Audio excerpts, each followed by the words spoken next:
Ketika musim haji tahun 13 kenabian, 75 orang penduduk Madinah menyatakan sumpah setianya pada Rasulullah Sallallahu Alaihi Wasallam. 2 di antara mereka adalah wanita. Salah satunya kemudian menjadi sosok yang amat dikenal perjuangannya dalam membela Rasulullah Sallallahu Alaihi Wasallam dan Islam.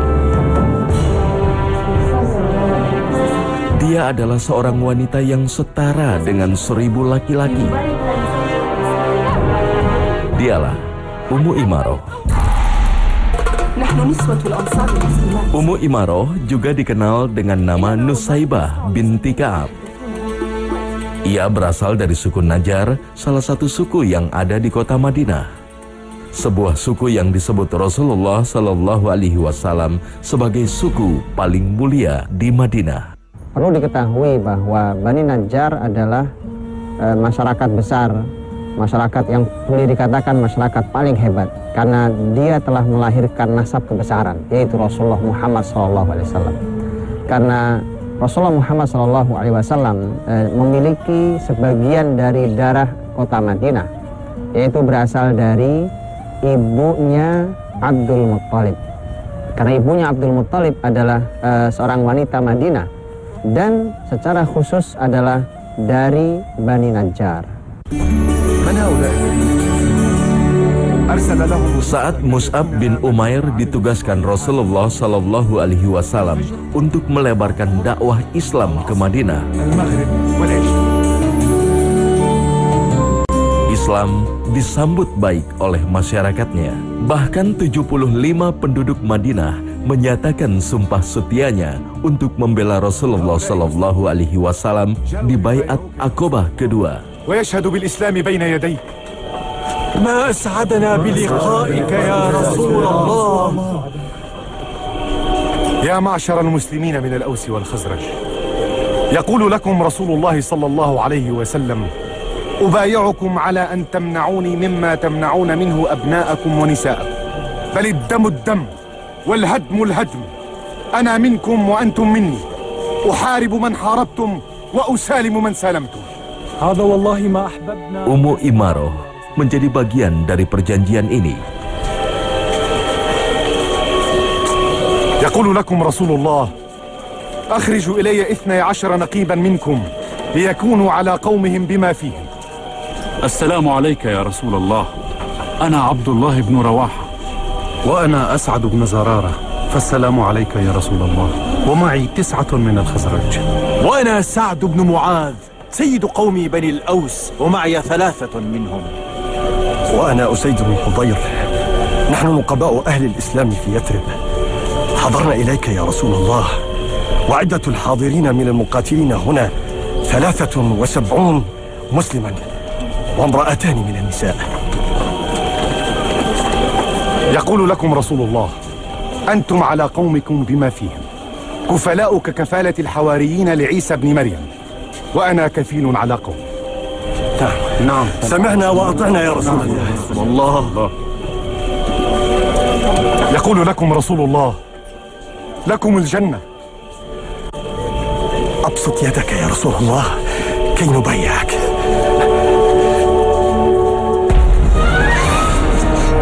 Maka inilah titik mula perjuangan Ummu Imaroh dalam membela Rasulullah Sallallahu Alaihi Wasallam dan Islam.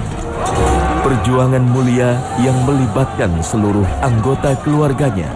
Keempat anak ini luar biasa dididik oleh Ummu Imarah dengan pendidikan yang luar biasa, pendidikan keimanan yang sangat kuat. Mereka dididik dengan cara beribadah kepada Allah Subhanahu wa taala yang luar biasa dan sangat unggul dalam satu sisi yang luar biasa, yaitu pertama kecintaan kepada Rasulullah Sallallahu Alaihi Wasallam, dan yang kedua adalah semangat berjihad dan semangat melahirkan syahadat, mati syahid di jalan Allah Subhanahu wa taala, sehingga dari 4 orang anak beliau 3 orang mendapatkan syahadah, mendapatkan mati syahid dalam 3 peperangan yang berbeda. Saat Rasulullah Sallallahu Alaihi Wasallam dan Abu Bakar As-Siddiq menyusul hijrah dari Mekah ke Madinah, Umat muslimin sangat antusias menunggu kedatangan sang utusan Allah. Kebahagiaan juga terpancar di wajah Ummu Imaroh.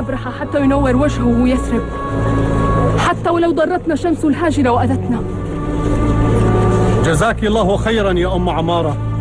Anti awwalu man baya'a bay'at al-'aqabati min an-nisa. فمعشر المسلمين وصل رسول الله.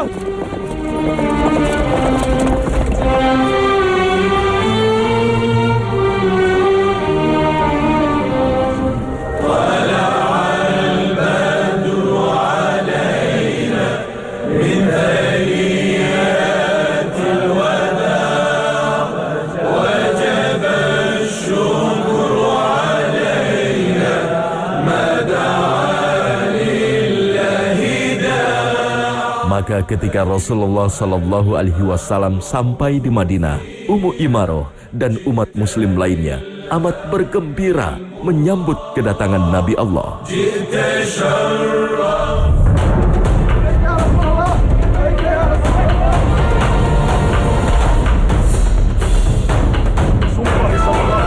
Tahun ketiga setelah peristiwa hijrah, terjadi Perang Uhud. Perang kedua antara umat muslim melawan Quraisy Mekah. Ummu Imaroh tak ketinggalan mengambil perannya sebagai penyedia logistik dan tenaga kesehatan. Ya ma'syar al-Aus wal Khazraj. Ana Abdullah bin Ubay. Namun kekacauan formasi pasukan muslim sudah terjadi sebelum perang meletus. Laqad nasahtu Muhammadan bil 'audati ila Yathrib. Lakinnahu aba wa ata'a ghairi. Ana 'aidun ila Yathrib. Faman arada al-'audata falyatba'ni. Inna Quraishan qad ja'at bi jayshin jarrarin la qibala lana bih. Ma hadha? Abdullah bin Ubay, seorang tokoh munafik, berhasil menghasut sepertiga pasukan muslim untuk kembali ke Madinah. Tindakan Abdullah bin Ubay ini memicu kemarahan Ummu Imaroh. Qatalaka Allah ya munafiq. Innaka wallahi aduwan lillahi wa lirasulihi wa lilmu'minin hatta li bani qaumik. Qatalaka Allah bi dhanbik ma aqbaha ma ataita bih. Lam yabqa illa an nastami' ala an-nisa'i fi al-ma'arik. النساء ليتك كنت من النساء بل جرو ذئب في الصحراء خير منك.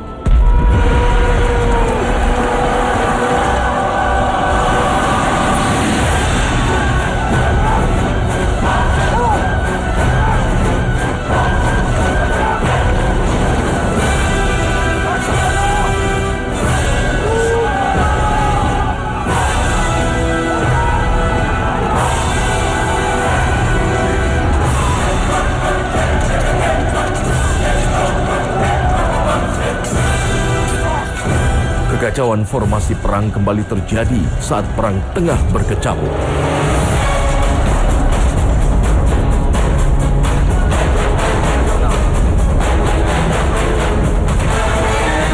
Harapan kemenangan yang hampir diperoleh umat muslim terpaksa hilang akibat tidak disiplinnya pasukan pemanah yang berada di bukit.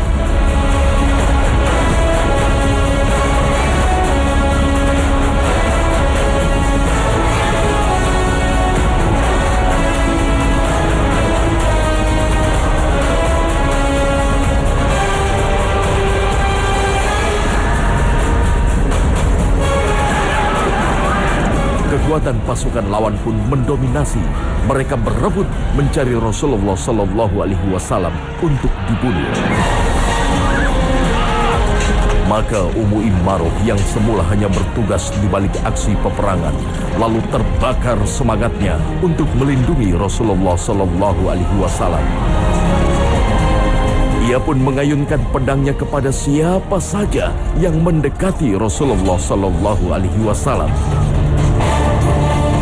Keselamatan dirinya tak dihiraukan demi menjaga Rasulullah Sallallahu Alaihi Wasallam.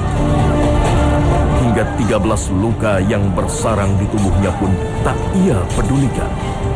Rasulullah Sallallahu Alaihi Wasallam menyaksikan sebuah peristiwa yang luar biasa. Sampai-sampai Rasul mengatakan, Mayyutik matutikina ya Ummu Imarah. Siapa yang mampu melakukan seperti apa yang engkau lakukan? Mungkin tidak ada seorang wanita yang mampu melakukan seperti yang engkau lakukan. Engkau bela aku, bahkan engkau tidak pedulikan luka anakmu dan luka dirimu. Dalam peperangan Uhud ini juga, Ummu Imarah terluka di pundaknya dengan luka yang sangat dalam. Dikatakan setahun dirawat, luka ini pun belum sembuh. Rasulullah SAW sampai-sampai berkata kepada keluarga daripada Ummu Imarah, Barakallah, Allah memberkati sekalian, wahai satu keluarga, dan Allah merahmati kalian.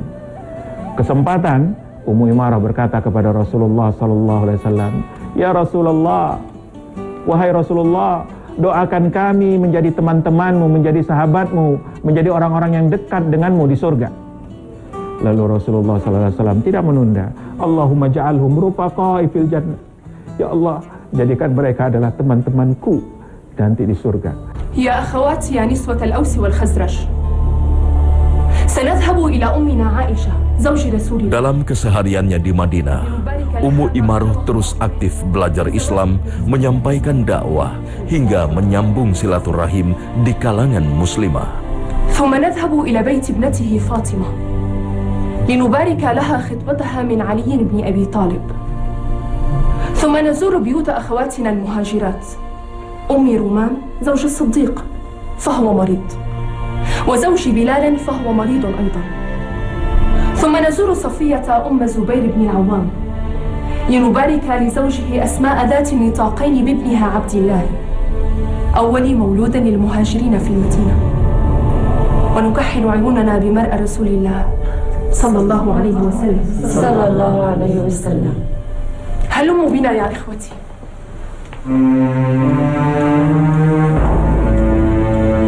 Semangat jihad dan kecintaan pada Rasulullah Sallallahu Alaihi Wasallam pun terus ia ajarkan kepada anak-anaknya.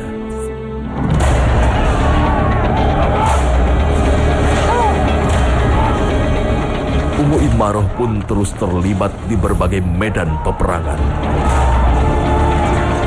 Ini dilakukannya sebagai bukti komitmen yang diucapkannya pada Baiat Aqabah kedua.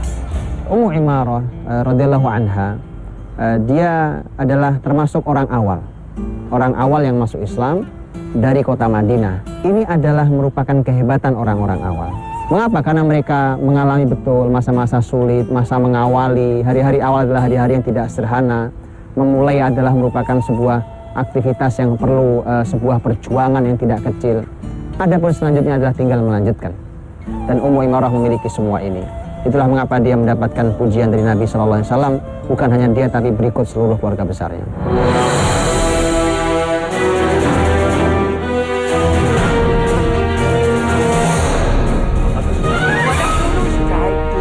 Menjelang wafat Rasulullah Sallallahu Alaihi Wasallam, muncul nabi palsu di Jazirah Arab. Di antara mereka yang mengaku seorang nabi adalah Musailimah Al-Kadzab. Rasulullah Sallallahu Alaihi Wasallam pun mengirimkan utusan, yakni Habib bin Zaid, putra Ummu Imarah, untuk menghadap Musailimah.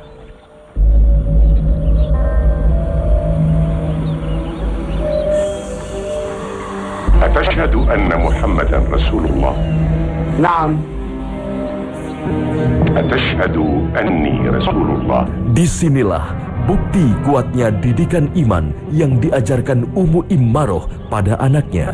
أتشهد أني رسول الله؟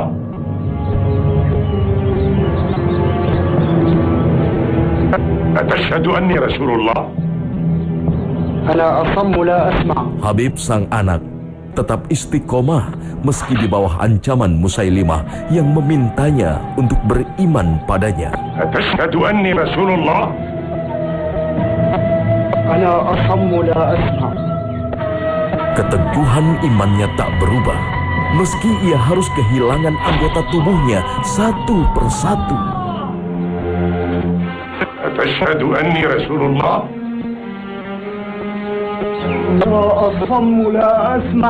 Hingga akhirnya syahid demi mempertahankan keislamannya.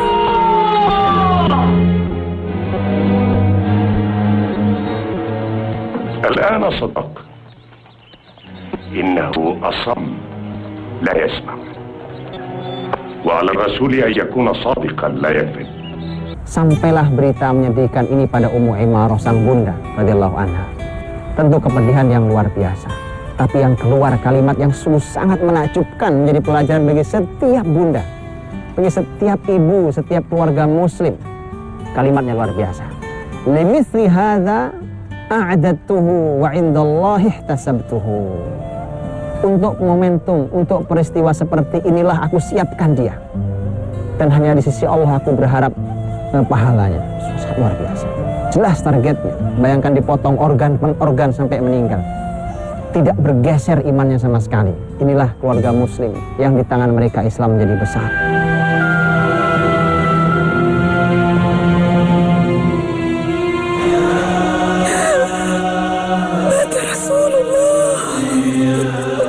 Tahun 11 Hijriah menjadi tahun kelabu bagi umat muslim.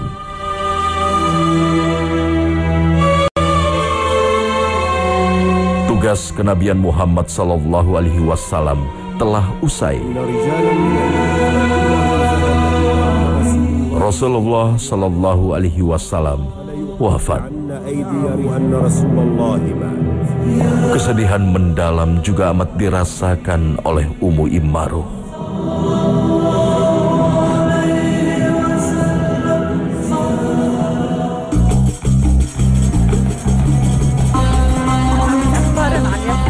Di masa kekhalifahan Abu Bakar, gerakan murtad serta fenomena munculnya nabi palsu semakin menjadi.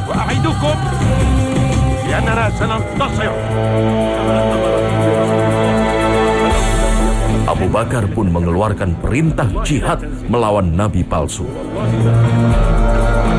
Perlawanan terhadap Musailimah Al-Kadzab menjadi gerakan penumpas kemurtadan terbesar dalam sejarahnya. Ummu Imarah pun tak ingin melewatkan aksinya untuk terlibat di perang Yamamah. أقسمت أن لا أضع السلاح حتى يقتل دجال بني حنيفة. نحن نكفيك ذلك. عودي إلى دارك. وقسمك أتحمل وزره عني؟ لا والله، لن تهدأ نفسي حتى يهلك عدو الله. هل أخبرت الصديق بذلك؟ أخبرته وبارك لي جهادي.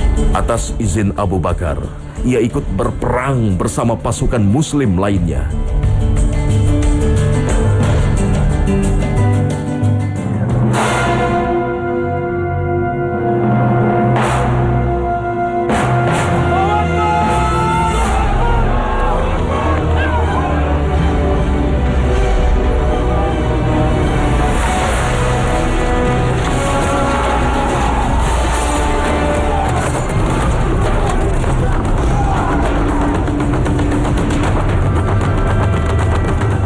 Perang ini, kisah heroik Ummu Imarah diabadikan dalam tinta emas sejarah Islam.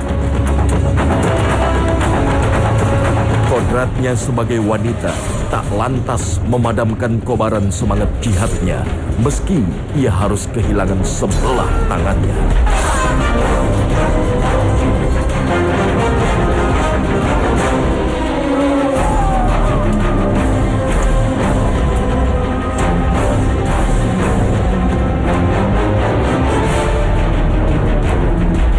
Hingga akhirnya ia bersama sang putra Abdullah bin Zaid berhasil membunuh Musailimah setelah tombak Wahsy mengenai tubuh sang nabi palsu. Islam sangat menjaga betul tentang posisi seorang wanita. Karena fisik itu bukan urusan wanita, maka Islam tidak pernah mewajibkan seorang wanita untuk berperang. Tetapi Islam mengizinkan wanita untuk ikut dalam semua amal soleh, asal itu adalah wilayahnya.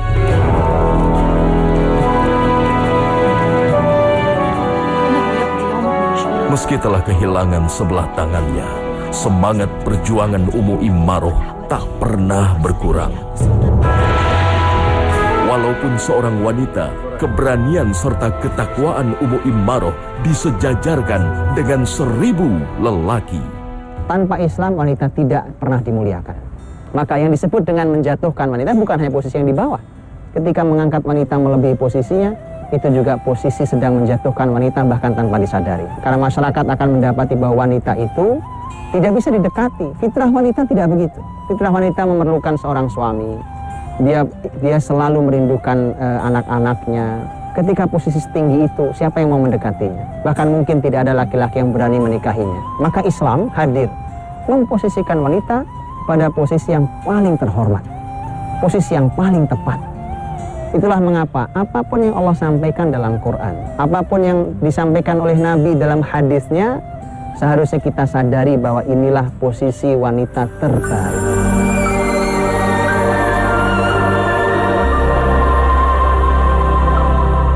Tahun 13 Hijriah, Ummu Immaroh menutup usia dan kisah jihadnya.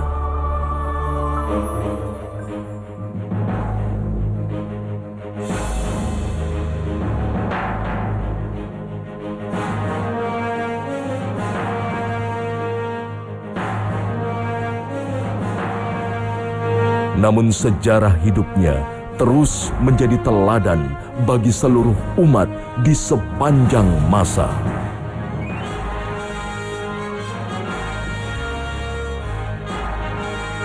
Rahimahallah Ummu Immaroh.